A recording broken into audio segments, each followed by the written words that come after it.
오늘 함께 큐티할 본문 누가복음 24장 1절에서 12절까지의 말씀입니다.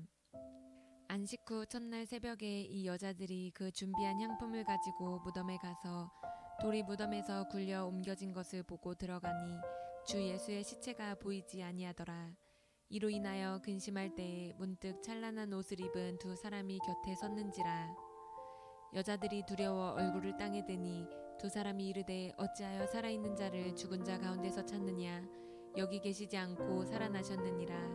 갈릴리에 계실 때에 너희에게 어떻게 말씀하셨는지를 기억하라. 이르시기를 인자가 죄인의 손에 넘겨져 십자가에 못 박히고 제3일에 다시 살아나야 하리라 하셨느니라 한데 그들이 예수의 말씀을 기억하고 무덤에서 돌아가 이 모든 것을 11사도와 다른 모든 이에게 알리니 이 여자들은 막달라 마리아와 요한나와 야고보의 모친 마리아라. 또 그들과 함께 한 다른 여자들도 이것을 사도들에게 알리니라.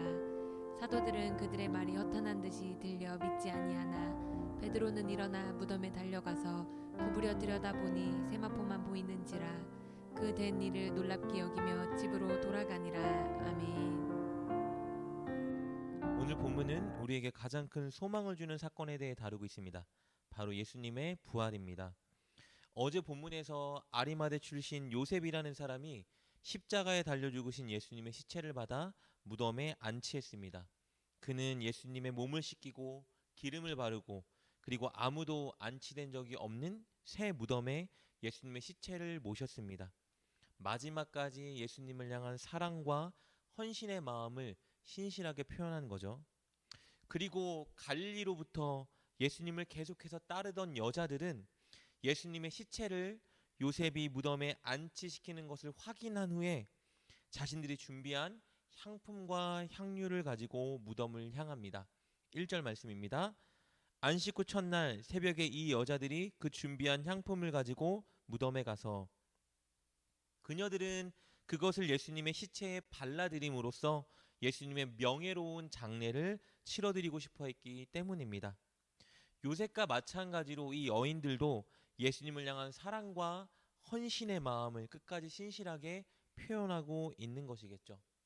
그런데 이 여인들이 무덤에 도착했을 때 충격적인 장면을 목격하게 됩니다. 우리 2절과 3절 말씀입니다. 돌이 무덤에서 굴러 옮겨진 것을 보고 들어가니 주 예수의 시체가 보이지 아니하더라. 무덤 입구를 막고 있던 돌이 치워져 있었고 무덤 안에는 예수님의 시체가 보이지 않았습니다. 이 당시의 무덤은요, 우리나라 무덤과는 다른 이런 그림에서 보이는 무덤의 형태였습니다. 무덤의 입구는 들짐승이나 도구를 막기 위해 큰 바위로 막아둡니다. 무덤 내부로 들어가면 오른쪽에 보이는 것처럼 시신을 안치해두는 곳이 있죠. 사실 이런 무덤을 소유하기 위해서는 재력이 있어야 하는데 당시 높은 관직과 재력을 가진 아리마대 요셉이라는 사람 덕분에 예수님의 시체는 이곳에 안치될 수 있었던 것입니다. 여인들은 예수님이 안치된 이 무덤에 향품을 가지고 간 것인데 무덤의 입구를 막고 있던 돌이 치워져 있었고 예수님의 시신은 없었던 겁니다. 여인들은 예수님이 부활할 것을 기대하거나 생각하지 못했기 때문에 누군가가 예수님의 시신을 가져간 것이 아닐까 근심하기 시작합니다. 그런데 그때 천사들이 나타나 그녀들에게 메시지를 전해줍니다. 우리 4절과 5절 말씀입니다. 이로 인하여 근심할 때에 문득 찬란한 옷을 입은 두 사람이 곁에 섰는지라. 여자들이 두려워 얼굴을 땅에 대니 두 사람이 이르되 어찌하여 살아있는 자를 죽은 자 가운데서 찾느냐. 여기에 나타난 두 남자는 천사입니다. 그것은 누가복음 24장 23절을 통해 알 수 있는데요. 또 그들이 천사이기 때문에 본문의 여자들은 천사를 대면할 때의 전형적인 반응인 두려움과 경외감으로 반응했습니다. 그렇다면 천사들은 이곳에 있는 여인들에게 왜 나타난 것일까? 그 이유는요, 이 여인들에게 이 사건에 대한 올바른 해석을 주기 위해서입니다. 여인들은 예수님을 향한 사랑과 헌신적인 섬김을 가지고 무덤에 왔지만 부활에 대한 예수님의 메시지를 전혀 이해하지 못하고 있었습니다.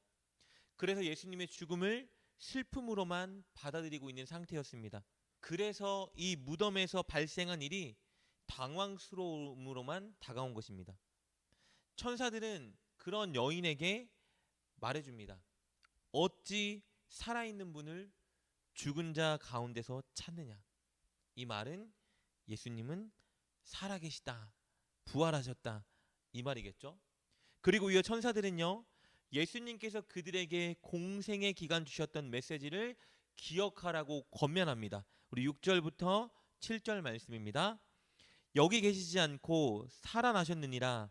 갈릴리에 계실 때에 너희에게 어떻게 말씀하셨는지를 기억하라.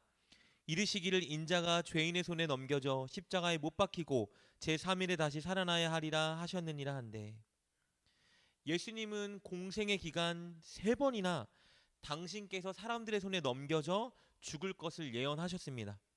뿐만 아니라 그 죽음이 끝이 아니라 반드시 3일 만에 다시 살아날 것도 말씀해 주셨죠. 누가복음 9장 22절 그리고 44절 그리고 누가복음 18장 31절로 33절 말씀을 통해 그것을 우리는 이미 살펴보았습니다. 이 말씀의 뜻을 깨닫고 예수님의 죽음과 부활을 생각해 본다면, 첫째, 예수님의 죽음은 하나님의 계획과 뜻이었다는 것을 깨닫게 되고, 둘째, 예수님은 죽음도 이기신 메시아 하나님이라는 온전한 지식도 가질 수 있게 되는 겁니다. 그리고 이것을 믿게 된다면, 셋째, 복음을 힘있게 전하는 진짜 예수님의 증인이 될 수 있는 것이죠. 천사들의 그 말을 들은 여인들은 그제서야 예수님께서 하신 말씀을 기억하게 되었습니다. 8절 말씀입니다. 그들이 예수의 말씀을 기억하고. 그런데 여기서 기억한다는 것은요, 단순히 인지적인 기억 이상을 의미합니다. 기억한다는 것은 이해나 통찰한 것뿐만 아니라 기억하는 것에 합당하게 반응하기 시작하는 것을 의미합니다. 그 반응은 예수님의 말씀을 믿고 그것을 증거하는 것입니다. 그래서 여자들은 기억하자마자 바로 증인이 됩니다. 자발적으로 깨닫게 된 사실, 알게 된 사실을 알리고 전하기 시작합니다. 우리 9절 말씀입니다. 무덤에서 돌아가 이 모든 것을 열한 사도와 다른 모든 이에게 알리니. 증인이 된 것이죠.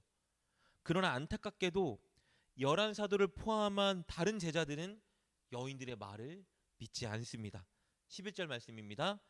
사도들은 그들의 말이 허탄한 듯이 들려 믿지 아니하나. 그들이 믿지 않은 이유는요, 첫 번째, 예수님의 고난과 부활에 대한 가르침을 이해하지 못했기 때문입니다.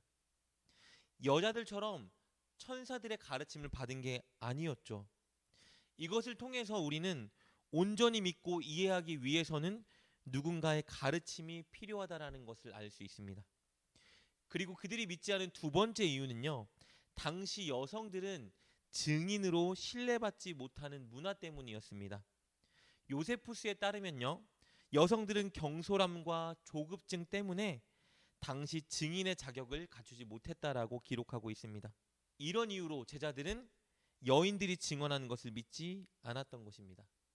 그러나 그럼에도 불구하고 그중 한 사람, 베드로는 그들의 말을 주의 깊게 듣고 믿으려 노력했습니다. 우리 12절 말씀입니다. 베드로는 일어나 무덤에 달려가서 구부려 들여다보니 세마포만 보이는지라 그 된 일을 놀랍게 여기며 집으로 돌아가니라.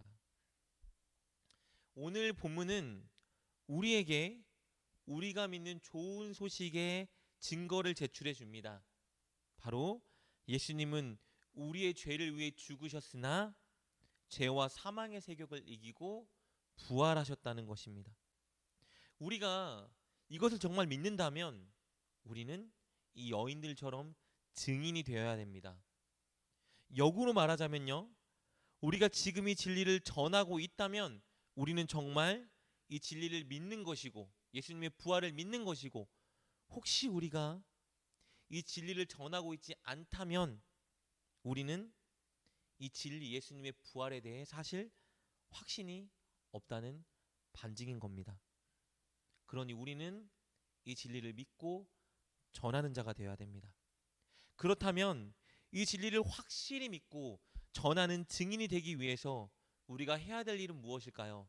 두 가지입니다. 첫째, 우리는 성경 말씀에 대해 늘 바로 배워야 합니다. 여자들은 천사들에 의해 이 사건에 대한 올바른 해설을 들었을 때 비로소 증인이 될 수 있었습니다. 그러니 우리도 늘 교회와 담임 목사님과 사역자들을 통해서 늘 하나님의 말씀을 바로 배우기 위해 힘쓰고 애써야 합니다. 그리고 둘째, 우리는 늘 예수님의 말씀을 기억해야 합니다. 여인들은 예수님의 말씀을 기억했을 때 비로소 온전한 증인이 될 수 있었습니다. 우리가 예수님의 말씀을 기억하기 위해서는요, 먼저는 늘 말씀을 읽는 습관, 듣는 습관을 길러야 될 것이고요. 그리고 그 말씀을 붙들고 늘 기도하는 습관을 들여야 합니다. 그럴 때 말씀은 내 머리와 내 마음에 깊이 새겨질 수 있기 때문입니다. 사랑하는 여러분, 늘 그렇게 말씀을 배우고 기억하기에 힘쓰며 또 복음의 증인이 되는 여러분 되시기를 주님의 이름으로 축복합니다. 우리 함께 기도하겠습니다. 주님, 우리를 위해 십자가에 못 박혀 죽으시고 또 부활하셔서 우리에게 참 구원과 소망을 주시니 감사합니다. 우리가 그 사실을 믿고 그것을 온전히 전하는 증인이 되게 하여 주옵소서. 그것을 위해 하나님의 말씀을 잘 배워 바르게 아는 우리가 되게 하시고 또 그 말씀을 늘 기억하며 살아가게 하여 주옵소서. 예수님의 이름으로 기도드립니다. 아멘. 오늘 말씀을 통해 깨닫고 결단한 것은 무엇입니까? 그것을 붙들고 하나님께 기도합시다. 그리고 그렇게 실천하며 하루를 살아가는 여러분 되시길 주님의 이름으로 축복합니다.